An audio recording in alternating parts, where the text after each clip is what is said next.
For those of you at home, we're just trying to work on some technical difficulties here. Just one moment.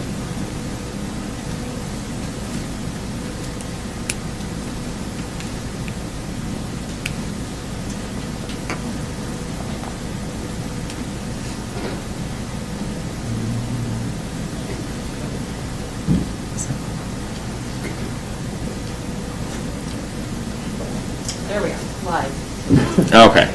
Looks like we are rolling now on YouTube. So. We do have to go to recording if anybody goes linked up after the meeting. Okay, gotcha. We'll have the recording from our go-to meeting, which I'm recording here at my station, and that will be linked up and put on there for those that missed the first portion of this. Moving on to items on the agenda. First up, we have Mrs. Denise Miller. I'll have you step forward, state your name and address, and I will provide you 5 minutes. Good evening. My name's Denise Miller. My address is 43204 Northwest 15th Avenue, Woodland, Washington 98674. What I'm speaking on today is the CARES Act funding, and so I had to write it down because I have too many ideas. So at the Woodland Visitor Center, we aim to provide the best information possible to the tourists who are coming through and to our area. We had some grand plans for 2020, spring and summer, but unfortunately, as many others, we had to cancel many meetings, gatherings, events, and it really took a hit to our momentum we had going. So we're starting to be excited. We're starting to welcome people back in our community safely. We understand we still have to try to keep everyone somewhat near their own home. But our plan, or my plan, is to first start a campaign to reintroduce Woodland to our own citizens. Sounds funny, but what my idea is there is, let's say, a coffee shop down the corner that you may have forgot about, you haven't gone to in a while. And so you can reintroduce to that, you can go see that coffee shop, bring local business from a local citizen. There's a small boutique in the downtown area. You can go get a present for your sister, and you don't have to go outside of your own city to get this present. Local business from local citizens. And then my whole idea is the campaign is we'll start small. Of course, I can't bring it up here. And we have I'm making a little activity guide. Essentially, as most all communities around us have these. It's where to go eat, where to go have a drink, where to stay, what activities can you go to, what campgrounds are around. We do not have that. So I am compiling all this information. I'm making this flyer, this book, and I've worked with TDN, and they're giving me some pricing on how they can help us as well distribute the information in their newspaper, on their online platform, as well as doing our own. So that will be localized. Now, when everyone kind of starts reopening and allowing people to travel more, my plan is to kind of switch gears, and instead of being eat and stay local, it's going to be spend a weekend with us. So then we will distribute this information farther outside of our own circle to start bringing people in from farther away from us. And so the reason I'm here and speaking with you today is to be able to successfully launch this. I'm asking for some CARES Act fund money so we can do the print media, do the booklets, so we can do enough for all of our hotels here locally, as well as like our restaurants and bed and breakfast, and then eventually still send them out. What our gals at the Visitor Center do every year is they contact Olympia, they contact Long Beach, and they ask for the newest information, and they send it. When they ask for that information, those cities and communities ask us to send the same information back to our town. We don't have that currently. We need to be able to have that to offer it, to have people know to go visit their visitor centers and come visit us. So that is, and I brought one with me if anybody wants to see a rough draft, or I can also email it to anybody who is interested in seeing what I've started to put together, where I'm compiling all the way up to like Lone Fir and all the way down like to all of our businesses here in town, and I'm sure I missed some. I've spent lots of time on Google recently, so that is what I'm here. Do you have that with you? Can you leave it for the workshop this evening? I definitely can. Who should I leave it with? You just leave it with me, that's fine. I can do that. I'll grab it right now. Is Ms. Miller planning on being here during the workshop in case council Yeah, has I can stay. questions? Are you sure? Yeah, it's after the 724 one, right? Yes. Yes, I believe so. Okay. I can make it happen. So you'll hang out? I will hang out. Okay. Yeah, answer any questions. All right, sounds good. All right. Did you have a dollar figure in mind? So you did say you were asking for money. Did you have a dollar figure? So I was looking at printing costs, and we can go over now, or do you guys want to do a workshop? No? Okay, so 1,000 is about enough for the print, the initial printing. That's for local. And if we start sending them out farther, the more you print, the cheaper it is the only thing. And so I would like to see if I can get about 2,000 to 2,500. I can do print ads with TDN as well as online ads. We can do, our biggest thing, we're getting draws right now, and we're getting the most visibility right now is honestly Facebook, and we can pay to boost ads that way as well. So that would be another portion of it, and it's usually $5 per boost. And then, yeah, so it's mainly printing costs. The printing's expensive, and then the mailing of it. Okay, But just trying to get people to come visit us. perfect. Thank you very much, right. and thank you for hanging out in case no there's problem. questions. All right, Mr. Wilson, are you in the gallery this evening? I am. Cliff, you ready? Yep. All right, go and step forward. I'll provide you 5 minutes. Please state your name and address. Cliff Wilson, P.O. Box 1513. So, we've already discussed the Resolution 724. And I've reviewed what you submitted, and I am happy with that. So, my statement currently right now is on the other companion that popped up this weekend. Can I speak on that? Yep, absolutely. Okay. So, Resolution 725 essentially has no standing in our town. It is attempting to define our people as supporters of systemic racism, requiring the city council to adopt the resolution to admit there is a systemic racism where it does not exist. It also attempts to require the city to adopt policy where policy has already been established at the national level to promote equality. First off, yes, racism exists. There are ignorant, offensive jerks everywhere. I mean, people suck. This is called what it is.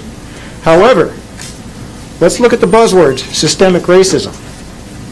Systemic racism is defined as systems and structures which have procedure and process to disadvantage people of color. Let's digest that a little bit.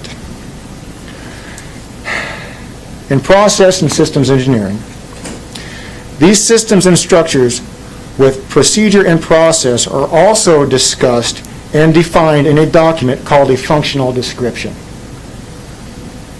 A functional description is the rules in which a system operates.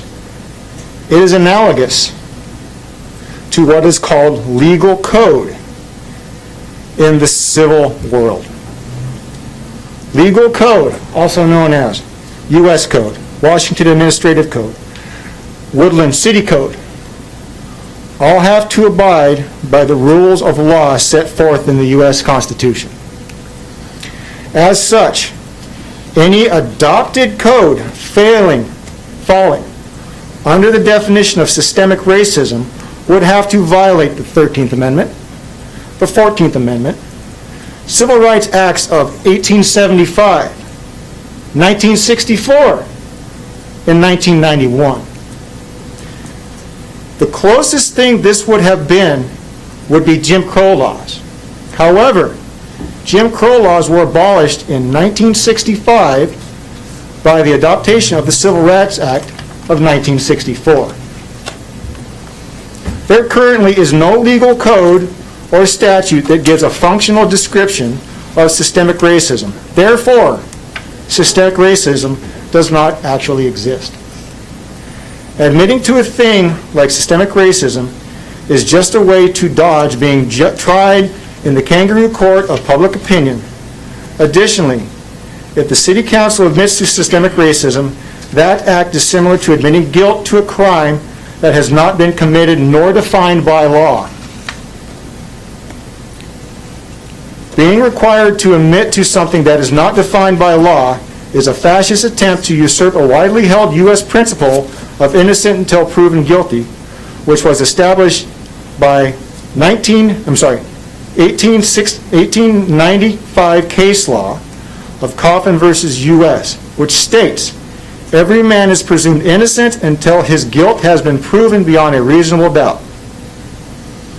Asking a municipality to admit to something like systemic racism serves no purpose when we all know there are constitutional amendments combating the issue of racism and also adopted code to combat the issue of racism. Resolution 725 is nothing more than a baseless accusation and a manipulative, gaslighting attempt to demand that the City Council prostrate itself by enacting additional policy without regard to financial impact and by default encumbering the people of Woodland, therefore, before a fascist court of social justice. 30 seconds, Mr. Wilson. Admitting to systemic racism when there is no legal defined code describing systemic racism opens the people of Woodland up to unnecessary scrutiny and will add to the divide we have already witnessing. I ask the council vote no on Resolution 725. Thank you. Thank you, Mr. Wilson.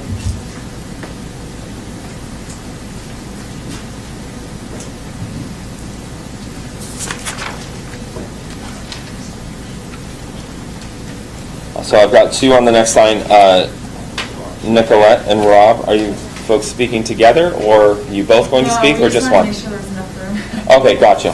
Oh, just one of you will be speaking? Yeah, I'll speak. Okay, well, go ahead and step forward, please. State your name and address, and I'll give you 5 minutes. Rob Berenson, PO Box 706. So this is Resolution 724. So we come to you with Resolution 724 to protect free speech and equal rights by taking a stance against planned violence and community disruption. Since then, we have seen online posts spreading misinformation about 724. For example, I'm going to read misinformation posted online about 724. It reads, Resolution 724 essentially says we don't like Black Lives Matter and the civil rights protests happening in Seattle and Portland, and we don't want this mess here. So in addition to planned violence and hate, it's misinformation and lies which lead to additional discord in our community. So I vote against Resolution 725. 724 is to combat this misinformation, and that's what we're here to stand against. So that's all I have. Thank you, sir.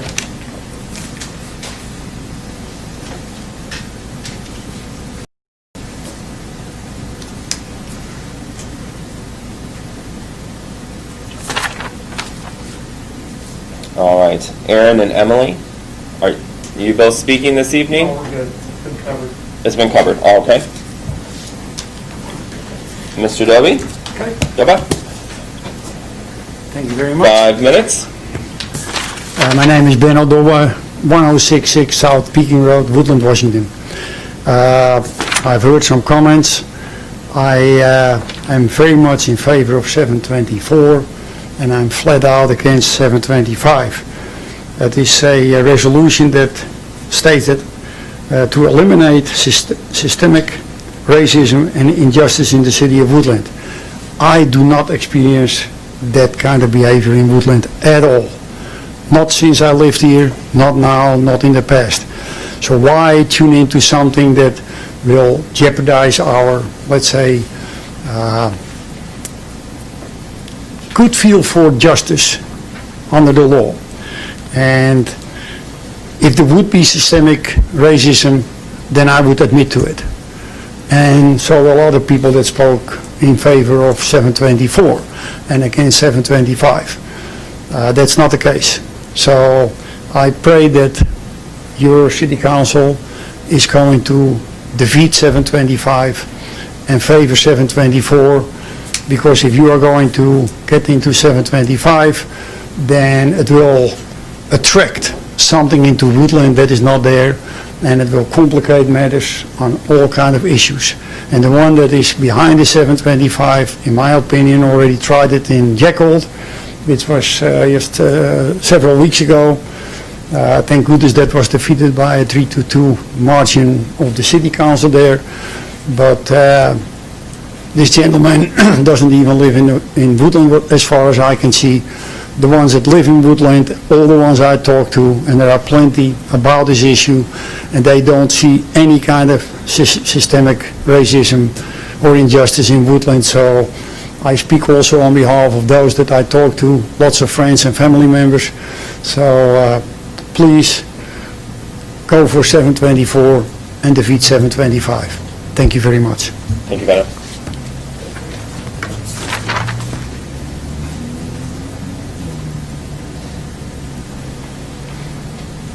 And next up, is it, I'm looking around here, is it Tim? Oh, Mr. Welch. Okay, there you are. So, I'm looking at this, I think it says Tim Welch, and where is he? I didn't see him. It does it. Here I am. And there you are, sir. All right, state your name and address. You have 5 minutes. Timothy Welch. I live at 40905 Northwest Maple Ridge Road, Maple Ridge House, a B&B for all reasons. That was a disgusting pleasure. Go ahead. I have to take this down because I can't see you, Will. That's fine. Go ahead, sir. I really just had questions more than a statement. I'm wondering, what is it, either or what is broken? What are we trying to fix here? What instigated all of this? Why can't it just go away pleasantly and not vote for either of them? So those are questions, and I wish we could just not deal with either of these tonight, but cancel them both. That would Either speaking to... the two resolutions. Gotcha. Yeah, and so I keep wondering what's behind all this, and I can't get my arms around that. And are we fixing something that's broken? And I don't think we are. We're making a problem. So that's what I have to say. Thank you. Thank you, Mr. Welch.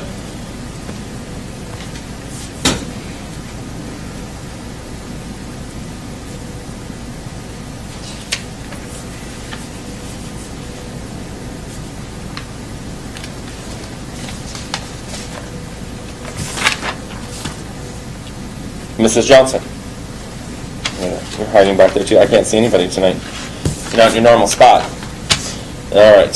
First off, I handed out a thing from Larry Schleck. He wanted to be here tonight, but as you can see from the email, he had an employee that tested positive from COVID, so he's under quarantine.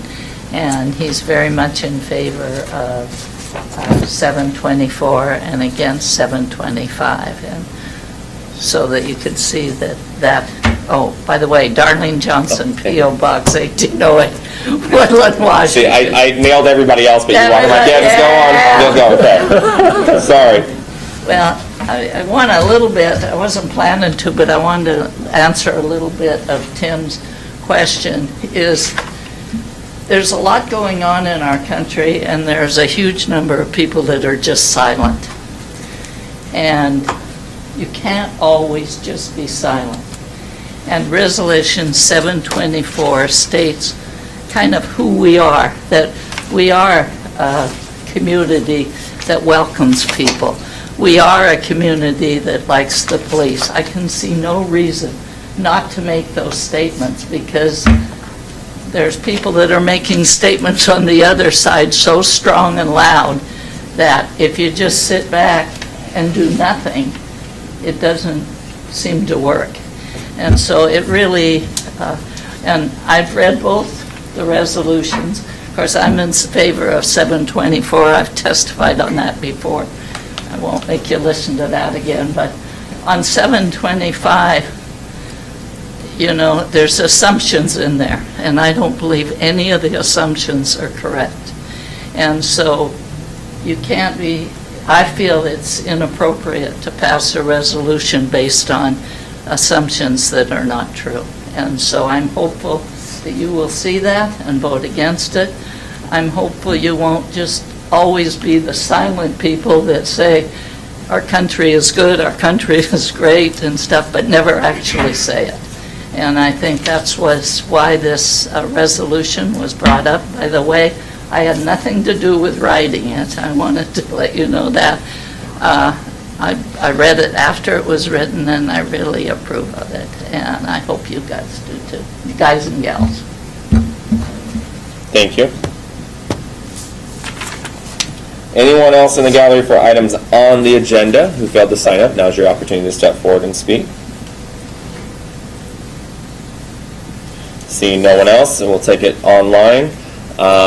We will start, let's see, Mr. Olson. Go ahead and state your name and address, and I will provide you 5 minutes. Yes, sir. So hello, everyone. Hopefully everyone can hear me okay. My name is Dr. Randall Olson at P.O. Box 568 here in Woodland, Washington. I'm a researcher and technology executive for a national biotechnology company, and my family and I have had the good fortune to move here to Woodland about a year ago. With the assistance of Mayor Finn, I submitted a draft of Resolution 725 for consideration by this council. And Will, I want to thank you for helping me submit that resolution, although it was mostly just me writing it, or it was all me writing it. And I want to thank the council for providing me the opportunity to speak about that resolution this evening. Now, to summarize Resolution 725, because we've heard many things discussed about it and mentioned about it, this resolution asks the council to take a proactive stance regarding the topic of systemic racism. It asks the council to follow up this resolution with concrete and measurable action to learn more about systemic racism and how it impacts our community. And the way I see it, this resolution represents an opportunity for our city. This resolution represents an opportunity to listen to members of our community who are not often heard. It represents an opportunity to learn about the issue of systemic racism and how we can best address it. And it represents an opportunity to